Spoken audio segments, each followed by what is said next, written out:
तो नमस्कार दोस्तों, बहुत बहुत स्वागत है आपका अपने चैनल अश्वम ज्ञान पर। आज हम पढ़ने वाले हैं क्लास 12 की पॉलिटिकल साइंस का चैप्टर 3 सत्ता के नए केंद्र। आज की इस वीडियो में हम रूस और भारत देश के बारे में पढ़ने वाले हैं और यह इस चैप्टर का पार्ट 3 है। पार्ट फर्स्ट में हमने यूरोपीय संघ और आसियान के बारे में पढ़ा है और पार्ट सेकंड में हमने ब्रिक्स और सार्क संगठन के बारे में पढ़ा है। तो यदि आपने अभी तक वो दोनों पार्ट नहीं देखे तो उनका लिंक आपको ऊपर आई बटन में, नीचे डिस्क्रिप्शन बॉक्स में और वीडियो के अंत में भी मिल जाएगा। तो उन दोनों पार्ट्स को जरूर देखना ताकि आपको इस चैप्टर के बारे में संपूर्ण जानकारी बिल्कुल सरल भाषा में मिल सके। ठीक है, आज की इस वीडियो को अंत तक जरूर देखना क्योंकि आज की इस वीडियो में आपको रूस और भारत के बारे में कुछ महत्वपूर्ण जानकारियां देने वाला हूं मैं और आपको इस टॉपिक को, रूस और भारत के संबंधों को कुछ उदाहरणों और तथ्यों से समझाने वाला हूं ताकि आपको बिल्कुल सरल भाषा में समझ आ सके। ठीक है, पहले हम पढ़ लेते हैं रूस के बारे में। रूस एक बड़े क्षेत्रफल वाला देश है। क्षेत्रफल के दृष्टिकोण से रूस विश्व का सबसे बड़ा देश है। तो जो रूस है उसका क्षेत्रफल विश्व में सबसे अधिक है और क्षेत्रफल के दृष्टिकोण मतलब क्षेत्रफल के हिसाब से देखा जाए ना तो ये विश्व में प्रथम स्थान पर आता है। मतलब इसका जो क्षेत्रफल है वो विश्व में सबसे अधिक है और क्षेत्रफल के हिसाब से ये पहले स्थान पर है। ठीक है, कोई दिक्कत नहीं है इसमें, बिल्कुल सरलता। ठीक है, अब आगे बढ़ते हैं। सोवियत संघ में रूस की महत्वपूर्ण भूमिका थी। तो जैसा कि आपको पता है कि सोवियत संघ 15 गणराज्यों को मिलाकर बना था, तो उसमें जो रूस की भूमिका है ना वो काफ़ी महत्वपूर्ण, काफ़ी अहम मानी जाती थी क्योंकि जो 15 गणराज्य थे उनमें सबसे बड़ा देश रूस ही था और सबसे शक्तिशाली देश भी रूस था, इसलिए उसकी भूमिका काफ़ी महत्वपूर्ण मानी जाती थी। ठीक है अगला पॉइंट, सोवियत संघ के विघटन के बाद रूस सोवियत संघ का उत्तराधिकारी बना। तो जैसा कि आपको मैंने बताया कि जो 15 गणराज्य थे उनमें सबसे अधिक शक्तिशाली और सबसे बड़ा देश रूस था, तो इसलिए रूस को सोवियत संघ का उत्तराधिकारी बनाया गया सोवियत संघ के विघटन के बाद। तो जब सोवियत संघ का विघटन हो गया तो उसके बाद रूस को सोवियत संघ का उत्तराधिकारी बना दिया गया और उसकी जो पावर थी वो भी रूस को ही दे दी गई। ठीक है, बिल्कुल सरल, कोई दिक्कत नहीं। आगे बढ़ते हैं। सोवियत संघ के वीटो पावर रूस को मिल गई। तो जैसा कि आपको मैंने बताया कि उत्तराधिकारी रूस बन गया और उसकी सारी पावर भी रूस को ही मिल गई, तो जाहिर सी बात है कि उसकी सभी पावर में वीटो पावर भी आती है। तो जो सोवियत संघ की वीटो पावर थी वो भी रूस को दे दी गई। तो वर्तमान में जो रूस के पास वीटो पावर है वो इसलिए है क्योंकि वह सोवियत संघ का उत्तराधिकारी बना। ठीक है, आगे बढ़ते हैं। रूस की जीडीपी वर्तमान में विश्व में 11वें स्थान पर है। रूस की जीडीपी 1.48 ट्रिलियन अमेरिकी डॉलर है। तो जो रूस की जीडीपी है ना वो वर्तमान समय में 11वें स्थान पर आती है। ठीक है, तो रैंक वाइज देखा जाए ना विश्व में तो रूस की जीडीपी 11वें स्थान पर है। अब आपको मैंने बताया था कि आपको तथ्यों और उदाहरण के तौर पर आपको समझाने वाला हूँ, तो आज के तथ्य पहला ये है। इसमें जो रूस जो 11वें स्थान पर है तो आपको पूरा रैंक वाइज आपको बता देता हूँ ताकि आपकी नॉलेज भी बढ़ सके और पेपर में अगर आप लिखना चाहें तो इससे और इम्प्रेशन बढ़ेगा, जिससे आपके अधिक नंबर आने के चांसेस बढ़ेंगे। ठीक है, तो इसमें जो पहला देश है वो है विश्व की महाशक्ति अमेरिका, यूएस। ठीक है, तो जीडीपी सबसे अधिक विश्व में किसकी है? अमेरिका की। उसके बाद आता है चाइना। ठीक है, उसके बाद आता है जापान, उसके बाद आता है जर्मनी, उसके बाद यूके, उसके बाद इंडिया। इंडिया जो है वो 6ठे स्थान पर आता है। ठीक है, जीडीपी के मामले में। ठीक है, फिर उसके बाद आता है फ्रांस, उसके बाद इटली, उसके बाद कनाडा, उसके बाद साउथ कोरिया, उसके बाद आता है 11वें स्थान पर रूस। तो आपको मैंने पूरा क्रम बता दिया है इसका। ठीक है, जीडीपी वाइज कौन कौन से स्थान पर आता है, इसमें रूस 11वें स्थान पर है। ठीक है, और इसकी जीडीपी 1.48 ट्रिलियन अमेरिकी डॉलर है। अब आगे बढ़ते हैं। रूस परमाणु संपन्न देश है। तो जैसा कि आपको पता ही होगा कि रूस एक परमाणु संपन्न देश है। इसके पास विश्व में सबसे अधिक परमाणु हथियार हैं। ठीक है, अगला पॉइंट, रूस के पास खनिज संसाधन, प्राकृतिक संसाधन तथा गैस के बड़े भंडार हैं। तो जो रूस है वो खनिज संसाधन, प्राकृतिक संसाधन और गैस के भंडारों का धनी है। तो आपको एक एग्जाम्पल के तौर पर समझाता हूँ अभी हाल फिलहाल में जो चल रहा है। तो जैसा कि आपको पता ही है कि रूस और यूक्रेन में इस वक्त जंग चल रही है। तो इस वक्त अमेरिका और बाकी देशों ने रूस पर कई तरीके के प्रतिबंध लगा रखे हैं, परंतु उस पर तेल और प्राकृतिक संसाधनों जैसे चीज़ों पर उस पर अभी तक प्रतिबंध नहीं लगाए हैं, क्योंकि वह जो रूस है वो विश्व में सबसे बड़ा निर्यातक है इन सब चीज़ों का। समझ रहे हो, सबसे बड़ा निर्यातक है, जो इसे काफ़ी शक्तिशाली बनाता है, जिस कारण से ये काफ़ी शक्तिशाली माना जाता है।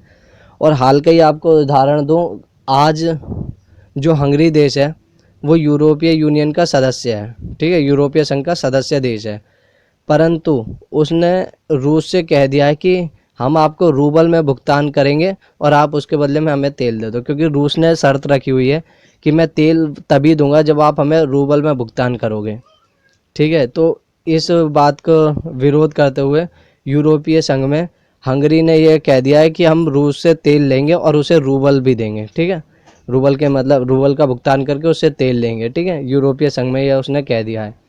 तो इससे आपको पता लगता होगा कि वो कितना धनी है इन सब संसाधनों का। इन सब एग्जाम्पलों को आपको इसलिए समझा रहा हूँ ताकि आपको ये सरल भाषा में समझ आ सके, क्योंकि उदाहरणों से चीज़ें जल्दी समझ आती हैं, इसलिए आपको उदाहरणों के सही समझा रहा हूँ ये सभी टॉपिक को, ठीक है। आगे बढ़ते हैं। रूस सुरक्षा परिषद का स्थायी सदस्य है। तो जैसे कि आपको पता ही है कि रूस के पास वीटो पावर है, तो इसलिए वो रूस जो है सुरक्षा परिषद का स्थायी सदस्य देश भी है। तो ये जान लिया हमने रूस के बारे में कुछ महत्वपूर्ण जानकारी। अगर आपको स्क्रीनशॉट लेना हो तो स्क्रीनशॉट ले सकते हैं, ठीक है। और अगर समझना है तो वीडियो को दोबारा से देख सकते हैं आप पीछे जाके, और फिर आके देख लेना। आगे बढ़ते हैं हम। अभी से एक बार मैप में देख लेते कि रूस मैप में कहाँ पर स्थित है। आपको पता होना चाहिए कि रूस मैप में कहाँ पर है। तो ये हरे रंग में तो आपको पता ही होगा कि अपना देश भारत है, उसके ऊपर आपको दिख रहा होगा चीन, उसके ऊपर आता है ये संतरी रंग में जो जितना भी है एरिया क्षेत्रफल वो रूस है। तो आपको दिख रहा होगा कि रूस का क्षेत्रफल कितना अधिक है, जिसके कारण ये क्षेत्रफल में विश्व में प्रथम स्थान पर आता है, ठीक है। अब जान लेते हैं हम भारत के बारे में कुछ जानकारियाँ। भारत विश्व के एक विशाल आबादी वाला देश है। तो जैसा कि आपको बताइए कि भारत की विश्व में सबसे अधिक दूसरे नंबर पर सबसे अधिक आबादी है, ठीक है। जनसंख्या आधार पर भारत विश्व का दूसरा सबसे अधिक जनसंख्या वाला देश है। जैसे कि आपको बताया मैंने कि भारत की जो जनसंख्या है वो दूसरे स्थान पर आती है विश्व में, पहले स्थान पर चीन आता है, ठीक है। भारत की जनसंख्या लगभग 135 करोड़ है। और आगे बढ़ते हैं। ये कोई समझाने वाला टॉपिक नहीं कि भारत की जनसंख्या लगभग 135 करोड़, ये तो लगभग सबको ही पता होगी। अगला, वर्तमान में पूरा विश्व भारत की शक्ति और उदय का अनुभव कर रहा है। तो अब इस टॉपिक को समझिए।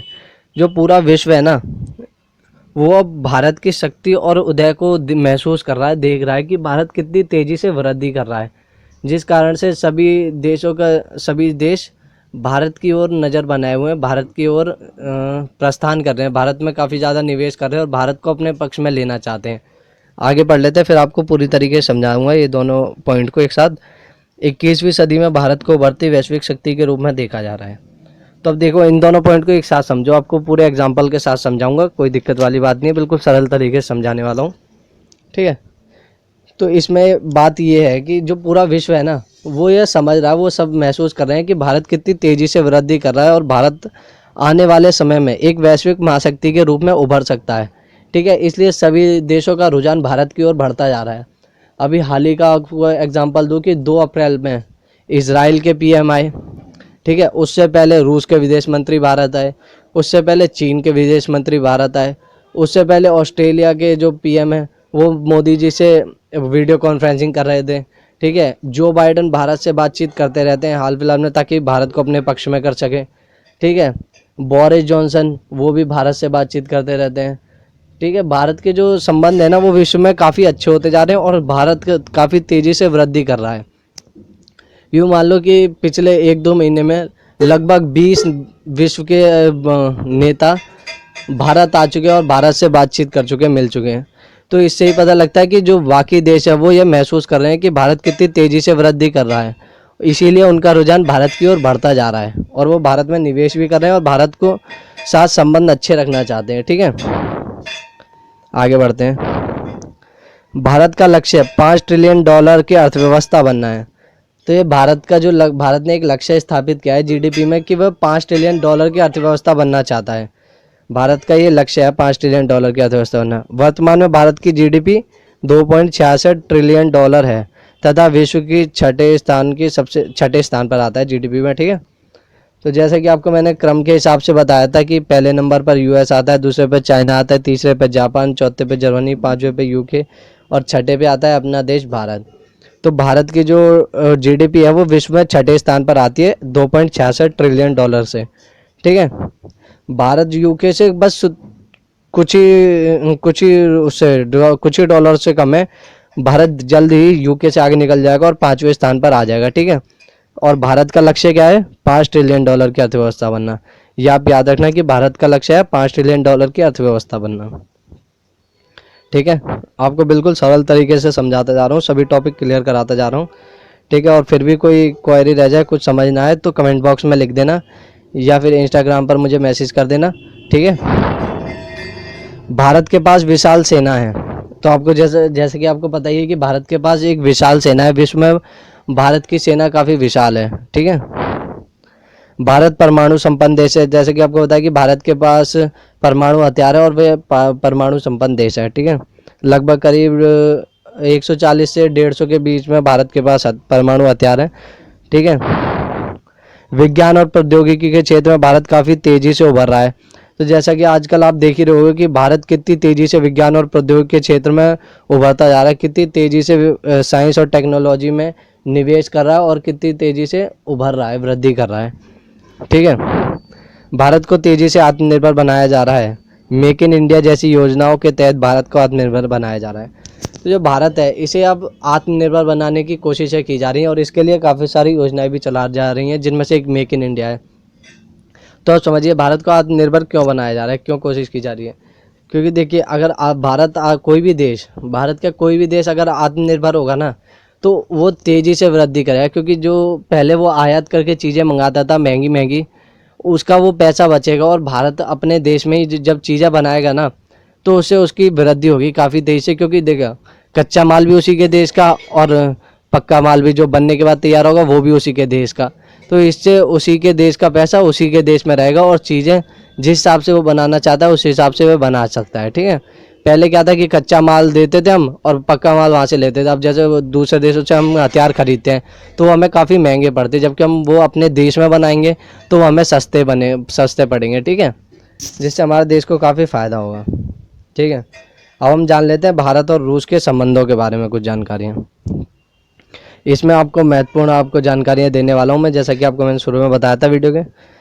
भारत रूस संबंध हमेशा से ही मधुर रहे हैं। तो जैसे कि आपको पता है कि भारत और रूस के संबंध हमेशा से मधुर रहे हैं, इनमें कभी तनावपूर्ण स्थिति नहीं आई है, क्योंकि इन दोनों के संबंध हमेशा से अच्छे रहे हैं। ठीक है, भारत पहले सोवियत संघ और बाद में रूस से भारी मात्रा में हथियार खरीदता आया।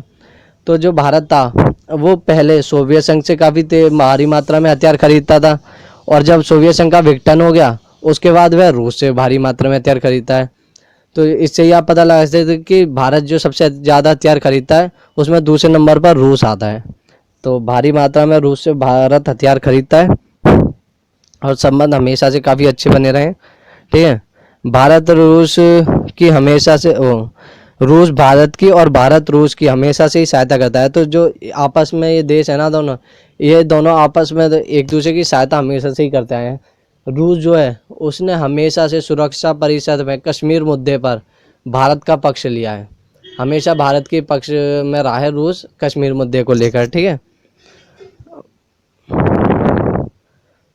और भी क्या था, हाँ, रूस भारत की हमेशा से ही मदद करता आया है। तो अब इसके बारे में आपको एक उदाहरण देना था, वो मैं आपको बताने ही भूल गया, जो आपको एक्स्ट्रा जानकारी में देने वाला था।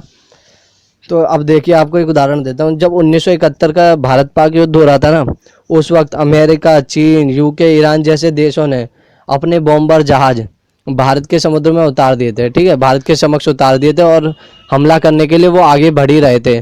तब भारत अकेला हो गया था, पर उस वक्त रूस ही एकमात्र वह देश था जो हमारे लिए इन सभी देशों के समक्ष खड़ा हो गया और बिना किसी चिंता, बिना किसी डर के वह इन सब देशों का सामना करने के लिए हमारे पक्ष में आ गया। उसने अपने बॉम्बर जहाज़ों को भारत के पास ले आया और जो उसकी पनडुब्बियां थी उन्हें भी बाहर निकाल दिया।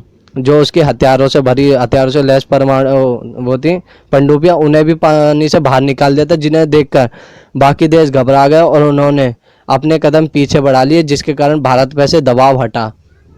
तो उस समय इन सभी देशों ने भारत को घेरना चालू कर दिया था, भारत पर दबाव बनाना चालू कर दिया था कि युद्ध को रोके। परंतु रूस ही वह एकमात्र देश था जिसने हमेशा से हमारी सहायता की है। ठीक है, कश्मीर, चाहे वो कश्मीर मुद्दा हो, चाहे परमाणु से रिलेटेड, परमाणु टेस्टिंग से रिलेटेड मुद्दा हो, या फिर भारत पाक युद्ध हो उस समय। ठीक है, तो रूस ही वह एकमात्र देश है जिसने हमारी हमेशा से सहायता की है। अब आगे बढ़ते हैं। भारत तेल का आयातक, बड़ा आयातक देश है और रूस ने कई बार तेल देकर भारत की सहायता भी की है। तो अब देखिए, जो भारत है ना, उसका कंजप्शन लेवल तेल का वो काफ़ी अधिक है, और जब भारत को ज़्यादा अधिक सहायता होती है तो रूस ही वह देश होता है जो भारत की सहायता करता है सबसे अधिक तेल को लेकर भी। ठीक है, और लास्ट पॉइंट, रूस ने भारत की परमाणविक योजना तथा अंतरिक्ष संबंधी सहायता भी की है। जैसा कि आपको मैंने बताया कि परमाणु मुद्दे पर जब हमने परमाणु टेस्टिंग की थी, तो उस पर भी जो ये अमेरिका, ये सब बड़े बड़े देश थे, इन्होंने हमें घेरना चालू कर दिया था, हम पर प्रतिबंध लगाने चालू कर दिए थे। परंतु रूस ही वह एकमात्र देश था जिसने उस मुद्दे पर भी हमारा पक्ष लिया। तो ठीक है, इससे आपको पता लगता हो कि रूस और भारत के संबंध हमेशा से ही मधुर रहे हैं और काफ़ी अच्छे संबंध रहे हैं, और रूस जो है हमारी काफ़ी मदद करता आया है। ठीक है, इसीलिए भारत आज के समय में रूस के पक्ष में खुलकर तो नहीं आया, परंतु सबको यह पता है कि रूस के साथ ही है भारत, इसलिए उसने ना रूस पर कोई प्रतिबंध लगाए, और इसीलिए रूस जो है भारत को अभी तक सबसे सस्ते दामों में तेल देता है। और आजकल आपने एक वीडियो भी देखी होगी जिसमें जो रूस है उसने अपनी अंतरिक्ष जो सैटेलाइट है उस पर से सभी देशों के झंडे हटा दिए, परंतु भारत का झंडा उसकी सैटेलाइट पर अभी तक है। उसने यह बयान भी दिया कि उसकी सैटेलाइट पर जो बाकी देशों के झंडे हैं वो उसकी शोभा बिगाड़ते हैं, परंतु उसने भारत देश का झंडा वहीं का वहीं लगा रहने दिया, जिससे ये पता चलता है कि भारत और रूस के संबंध कितने अच्छे हैं। ठीक है, आपको कई सारे उदाहरण दे दिए वर्तमान में चल रहे, जिससे आपके करंट अफेयर की नॉलेज भी बढ़ी है, और अगर उन्हें आप पेपर में लिखोगे तो उससे आपका पढ़ने वाले पर इम्प्रेशन भी अच्छा पड़ेगा और आपको याद भी आसानी से हो पाएगा। ठीक है, तो वीडियो को अच्छी लगी हो तो वीडियो को लाइक ज़रूर कर देना, चैनल को सब्सक्राइब कर देना, बेल आइकन को प्रेस कर देना, ताकि हमारे चैनल से रिलेटेड सभी नोटिफिकेशन आप तक सबसे पहले पहुंचती रहे, और वीडियो को ज़्यादा से ज़्यादा बच्चों तक शेयर करना ताकि सब तक ये जानकारियाँ पहुंचती रहें।